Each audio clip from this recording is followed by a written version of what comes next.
I'm not pulling my driveway. We all know what that means. It's time for another Drive to Work, Coronavirus Edition. Okay, so today's podcast was inspired by some talk online, a term I use in magic design called parasitism. So it has a very specific meaning when I talk about it, and I think a lot of people have been misusing it, there's been a lot of discussion on my blog and other places about what exactly it means. So I thought I would do a whole podcast explaining what it means, and then I'm going to go through a lot of mechanics in Standard to sort of talk about are they or aren't they parasitic and why. Okay, so first let me define parasitism. So parasitism is basically the opposite of backward compatibility. Basically it says how much does the things in this set need other things in this set? Like how much can this be played with existing magic versus only played with itself? Sort of the classic parasitic mechanic was from Champions of Kamigawa, Splice onto Arcane. So the idea was they were cards that had a cost that you can cast them normally, but if you use the Splice onto if you cast a spell that had the subtype Arcane, you could pay this cost to sort of staple it onto the spell. The effect would go off, but the card would stay in your hand. Now, the problem with Splice onto Arcane was you could only splice onto a spell that was a subtype Arcane. But the only subtype Arcane cards that existed were in Kamigawa as well. Champions of Kamigawa, the block. So the idea there is if I open up a single Splice onto Arcane spell and I have no other cards from the set, I can't maximize the utility of the spell. Like part of parasitism says you can't play the card and maximize its functionality without having other cards from the same set. Now I do want to stress that parasitism is a scale in the sense that, or it's a spectrum. You know that it's not as if something is either parasitic or not. Things can be kind of parasitic or very parasitic or not parasitic. So part of me walking through Standard today is going to talk about that. The reason I use the term, the reason I brought it up, is you have to be careful how parasitic you get in any one set, because if the set's not backward compatible enough, it's just not that playable, with people who want to play it in especially larger formats. So, and it's not that being parasitic is bad. There are fun parasitic mechanics. We just have to be careful about how many we have. Not that we can't have one, just like Champions of Kamigawa is kind of famous for most mechanics were pretty parasitic. And that is a problem when you really can't play. One of the big tests we'll see as we talk about mechanics today is, can you take one card of that mechanic and put it in a deck and play it? The more you can do that, the less parasitic it is. The less you can't do that, the more parasitic it is. Okay, so we're going to start with a mechanic that I think created all this controversy in the first place of people talking about what is to and not parasitic, which is Venture into the Dungeon from Adventures in Forgotten Realms. Okay, so the idea is I have a card, I play it, it says go venture in a dungeon, and there's external game pieces, there's 3 different dungeons that you can bring in. Now, technically, this card requires other cards that happen to be from this set. So that's where I think the idea of it being parasitic comes from. The big difference is the game pieces that you're generating get generated by the card that ventures. And what I mean by that is, if I draw a Splice into Arcane card, I have to then draw the Arcane card to make it work. But when I draw Ventured into the Dungeon card, the dungeon cards, for all intents and purposes, are kind of staple to this card. Like, you can just go get them. They don't have to be in your deck. They're kind of, it's really, in some level, when you say Venture into the Dungeon, that mechanic has built into it this complex thing that goes on, and there's just this outside game component to help you to make it easier to process. But the fact that it's all part of the one card is a very different animal than I need to interact with a different card that also has to be in my deck. Now, that said, so let's take our test. Can I take one Venture in the Dungeon card and put it in a deck and play it? Yes, I can. When I play it, I have one of 3 choices, basically, the first room of each of the 3 dungeons, and hey, that might be a card that's fun and I can play it. But the reason it's somewhat parasitic, this is kind of the middle for me, is the farther down you get in the dungeon, the more powerful the effects are. So, 2 Venture into the dungeon cards are stronger than 1. So one of the things we definitely look at parasitism, and this is where it gets a little more complex, is certain mechanics get strength in having more card of that mechanic.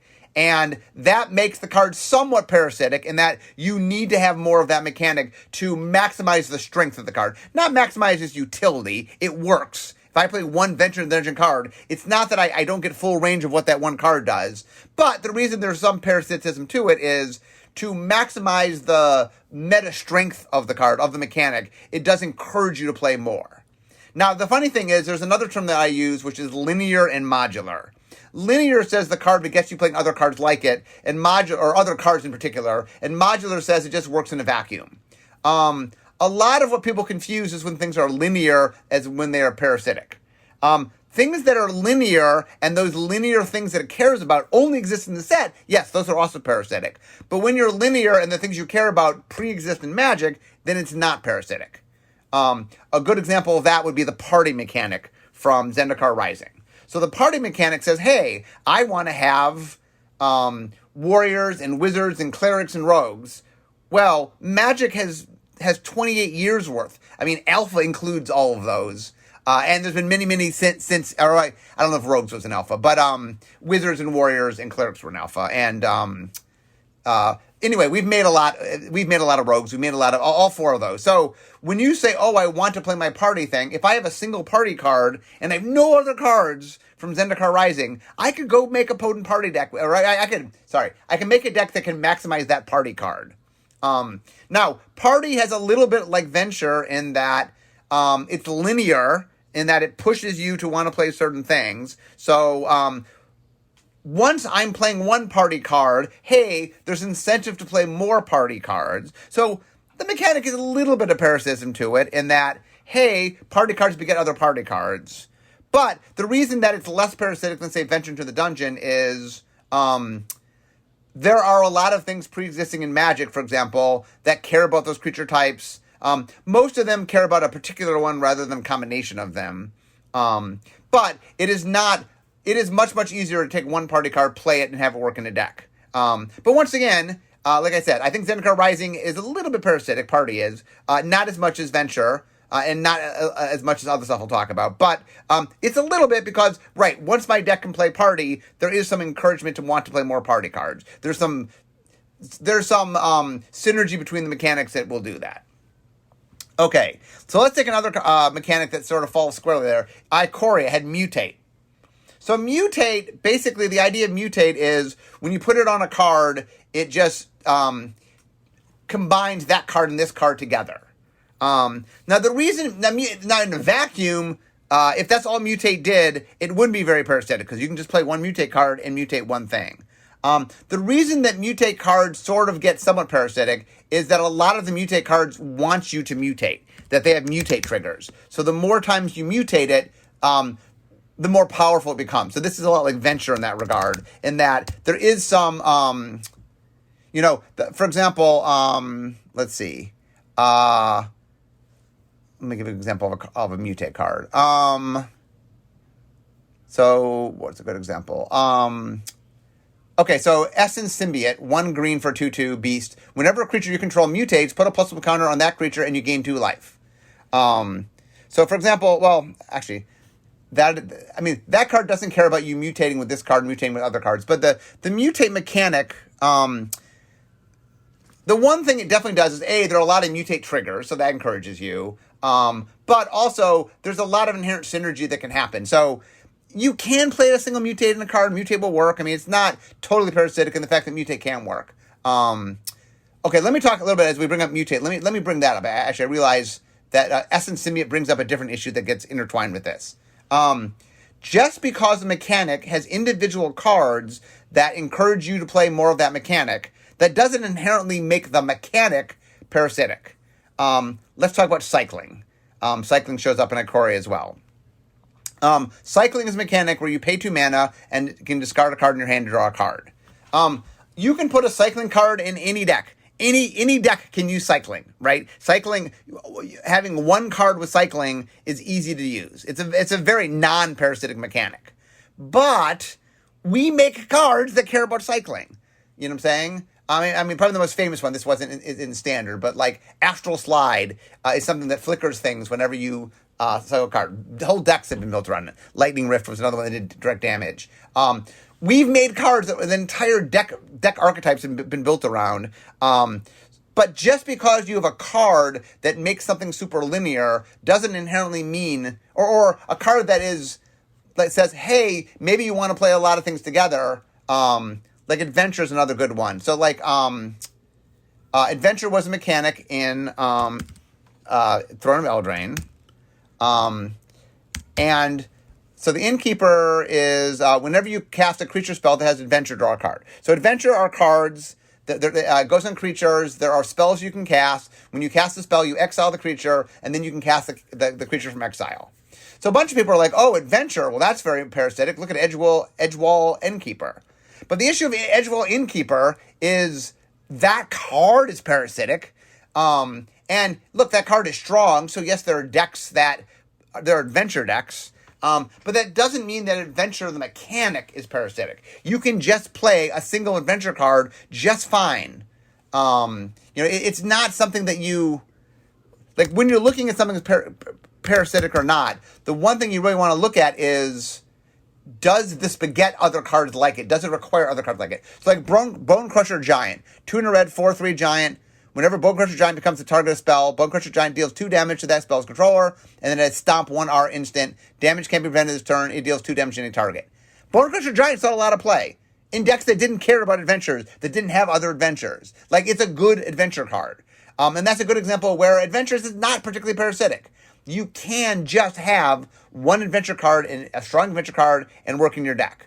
Yes, Innkeeper exists. Yes, there are adventure decks. But don't confuse the fact that we make cards that allow you to play them together with a necessity of them needed to be played together. You know what I'm saying? That I think is where some of the confusion comes from. Okay, so let's talk about a different mechanic. Let's talk about lesson learned, because this is another sneaky one. Okay, so lesson learned is a lot like Venture in that, yes, Learn needs lesson cards. You can't play Learn without lesson cards. So on the surface, I might see, oh, that's a lot like Shamsa Kamigawa, right? That, if you're going to put it on an arcane card, well, don't you need arcane cards? The big difference between both Venture and Arcane and Lesson Learn that is different is the cards you need aren't in your deck. You can go get them. I understand in tournaments that you have to use sideboard space, and so it's a little bit different in tournaments. In sort of casual play, you just got to go get them. Casual play doesn't tend to use sideboard, so it's just like, hey, go get whatever lesson card you want. So the idea that a learn card gets a lesson and that lesson isn't tied to the deck, that it's tied separately, in my mind, treats it a little bit differently. Like, you can play one learn card in your deck and then go get whatever you want.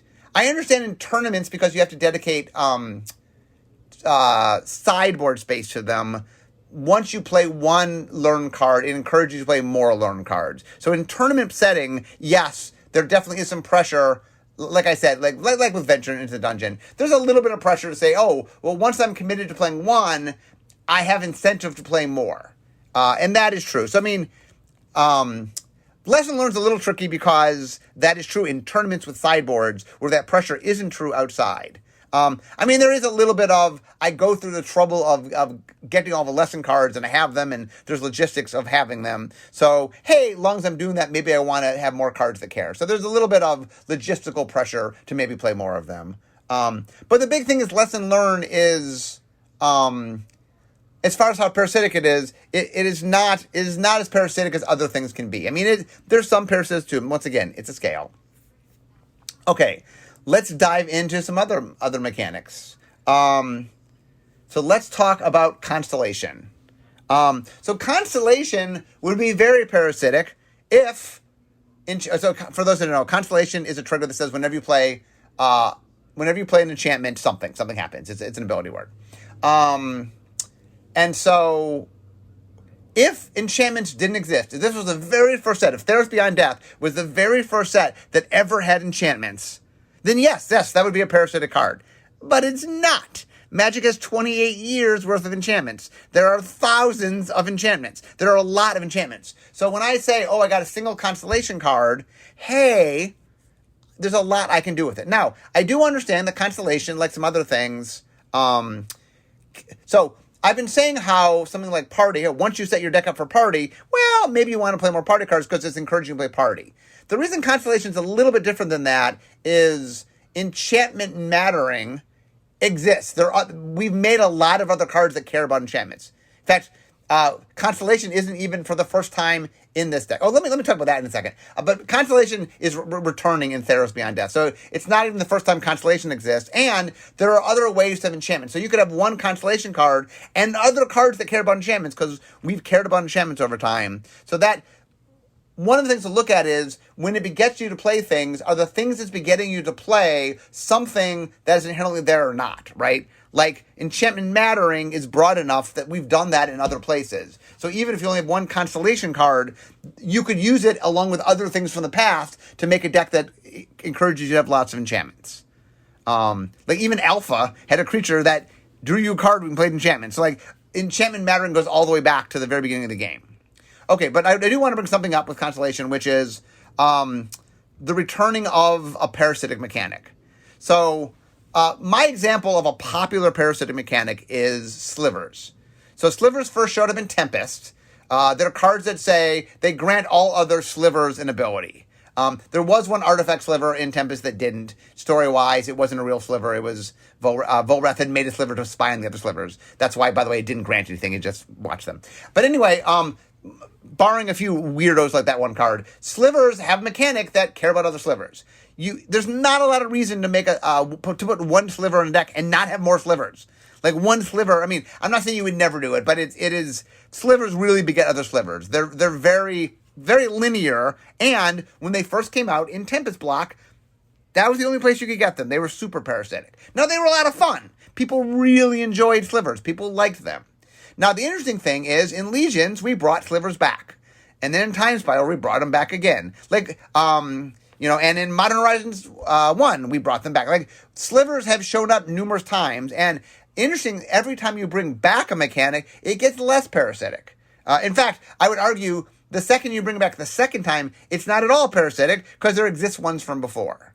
So even mechanics that are parasitic can sort of not become parasitic with time in the sense that later things can do more with them. That while slivers were parasitic when Tempest came out, they're not parasitic now in the sense that there's lots of places to get slivers. So parasitic mechanics don't even need to stay parasitic. Okay, so let's talk about some other mechanics from Devotion. So Devotion is a good example of there is some pressure when you play Devotion to play more Devotion. So with the first time we did Devotion, so interestingly, okay, so Devotion in Theros Beyond Death was brought back. The first time we used Devotion was in original Theros, but even Devotion was itself a redoing of a mechanic called Chroma from Eventide. So the idea is the very first time we did Devotion, even then it wasn't completely it's not totally parasitic in the sense that it cares about mana cost, and there's a lot of creatures that have a lot of mana cost. So you can play a Devotion card in a deck that's not dedicated to Devotion because Magic has had lots of mana. There's lots of cards with lots of mana symbols throughout the history of Magic. So it's not parasitic in that way. There's a little bit to say that, okay, well, Devotion maybe makes you want to play more Devotion cards. But in this case, Devotion's a repeating mechanic. So there are previous Devotion cards, and even before Devotion, there were Chroma cards. So Devotion is not particularly parasitic. A, because there's a lot of stuff before that did it, and B, the things it cares about is something you can care about external to it. And that's, by the way, I think the reason when we talk about parasitic, it's funny. We use it in R&D because we're talking about how is the set we're making right now going to be perceived. One of the things that's important, and it's only become more important as more formats with larger and larger card pools become, popular, is when we make a set, we know that the current set is going to be mixed in with past sets. And it's okay to have some stuff that goes, you know what, you want to play this theme? You really need this set to play this theme. That is fine to do that. It's not that we don't like doing that. But we want to make sure that there's a lot of backward compatibility. We want to make sure when you buy a Magic set that there are previous Magic sets and previous cards that you can play with it. So the idea essentially is, if I open up a single booster pack, I want to have cards that instantaneously can mean something and I can throw them in decks and play with them. It is fine if some of those cards say, you know what, you want to maximize me? Hey, open up some more packs. That is okay. You want sets to have themes. You want mechanical identities. Like, it is okay for sets to say, in fact, not just okay. We like it when sets say to players, hey, there's something new to do, and you want to do this thing? Hey, this set's going to help you do this thing, and you probably need a bunch of cards from this set to do this thing because it's a new thing that we're doing. But we also want some themes that say, hey, we're doing a new thing, but you know what? You can mix a lot of old things with this new thing. Sometimes we say we're doing something that, in fact, enhances some old thing, that really will take an old thing and make it better. Like, we love making cards that take old themes and old formats and all of a sudden strengthen them. That maybe there's a format in Modern or Pioneer, that isn't quite all the way there competitively. But with this card, all of a sudden, now maybe it's better. We love doing stuff like that. So the reason that the term came up in the first place was, like, one of the big things about design is the important, this is true, not just design, but the importance of language is people can't think about things that they're not concentrating on, right? If you don't have a word for a concept, people aren't going to talk about that concept, or it's very hard to talk about it. But the second you take a concept and put a word to it, all of a sudden there's vocabulary to talk about it, which makes people talk about it. And that's very, very important. If you ever follow sort of my career, I've coined endless vocabulary for R&D to use and for the public to use, and because I share you guys all of my information with you as far as vocabulary. But it's done a lot so that R&D can talk about things, and so the player base can talk about things. And so that's where parasitism comes from. It's a tool for R&D to understand an important thing to us. The reason this whole conversation came up is I think they're saying something different, but trying to use this vocabulary. So one of the things I try to explain to people is, it's fine to say something and try to explain something, but you have to be careful when you co-opt vocabulary that has a different meaning, because then what happens is you get in the argument over what you're trying to say rather than the point that you're trying to make. And so when you co-opt language, you have to be very careful, because if a language is still a potent language, meaning it's still being used in the previous way, like sometimes language changes, but when that language is still getting used, it causes confusion because different people are meaning different things. So that's why I'm trying to really define parasitism. I think the thing that people are trying to say, so me trying to read between the lines, is there are some players that dislike when mechanics get too linear, meaning that mechanics really beget you playing other cards of a certain type. And my answer to that is linear things are fun for a lot of players. That a lot of players really enjoy getting a card that says, hey, go make a deck with thing X. I will loudly tell you, I will help with thing X, go get thing X. I'll make this mechanic better, I'll make this creature type better. There's a lot of players that really like a loud card that's directive, that says, hey, here's what you want to do. Now, there are other players that hate that. They're like, don't tell me what to do, I want to make my own deck. And so I think one of the things that's coming up here is, we've made a bunch of linear, like when I look at mechanics in Standard right now, Venture into Dungeons is pretty linear, Lesson Learned is pretty linear, Party's pretty linear, Constellation's pretty linear, there are a lot of Devotion's pretty linear, there are a lot of mechanics that are pretty linear. And even then, even something like Adventures, which isn't linear, we make individual cards that make it linear. And once again, like, there are a lot of players when we make a new mechanic that want to have the ability to sort of make a new deck about that new mechanic. So the reason we make linear cards, so the reason we make cards that are sort of a parasitic card, if you will, where for mechanics that aren't even parasitic, is there's players that enjoy that experience. Now, one of the challenges is, if you're a tournament player, what we make that's good might influence. Now, it turns out with Adventures, stuff like Bone Crusher Giant is played, so, but there definitely are things where sometimes, Mutate might be a good example, that, like, in order to play Mutate competitively, you kind of really have to go all in on Mutate. So Mutate, from a competitive standpoint, is a little bit more parasitic than it would necessarily need to be outside the constraints of what's powerful. And so some of the comments, I mean, I have to interpret the comments I get. I think some of it is, you're being very linear, I like things being more modular. Some of it is, you've made a lot of competitive things be linear. I like some of the competitive things being less linear. I think that's what's going on, is sort of through the lens that people are playing, how are they experiencing it and how could we change it? That's one of the reasons also I want to do podcasts like this, because I want to help form vocabularies so that people can explain what actually is bothering them. If linearity is bothering you, if you don't like things being too linear, you don't like cards begetting other cards, that's what to complain about. It's too linear. Not that it's too parasitic, but it's too linear. Okay, I have a little bit of time, so I'm just going to quickly go through some other mechanics in Standard to talk about their parasitism. Kicker, not very non-parasitic, because you can just play one kicker card and kick it. I mean, every once in a while we'll make cards that encourage you for kicking things. I mean, we make individual cards that encourage you to play kicker, but kicker as a mechanic is very parasitic. Landfall. Landfall is mostly parasitic. Obviously, we've made land since the beginning of time. So, I mean, this way. Landfall is completely non-parasitic in the sense that landfall exists. Like, landfall might get you to play more landfall, but this is the third time we've made land. And if you count, like, time spiral and stuff, or landfall and time spiral? No, landfall wasn't in time spiral, but it was... it's shown up in Modern Horizons and stuff. So landfall is not parasitic, and that many landfalls have appeared before. And the things that care about land, there's a lot of way it cares about land, so it's not particularly parasitic. Foretell from Kaldheim. Foretell is one of the things that's not parasitic. You can clearly play one Foretell card. There's a little bit of, because there's some mystery Foretell, playing multiple Foretells, there's a little tiny bit of synergy there, not tons. So, I mean, it's really not parasitic, maybe a teeny tiny bit, but very not much. MDFCs, modal double face cards. Those are pretty non-parasitic.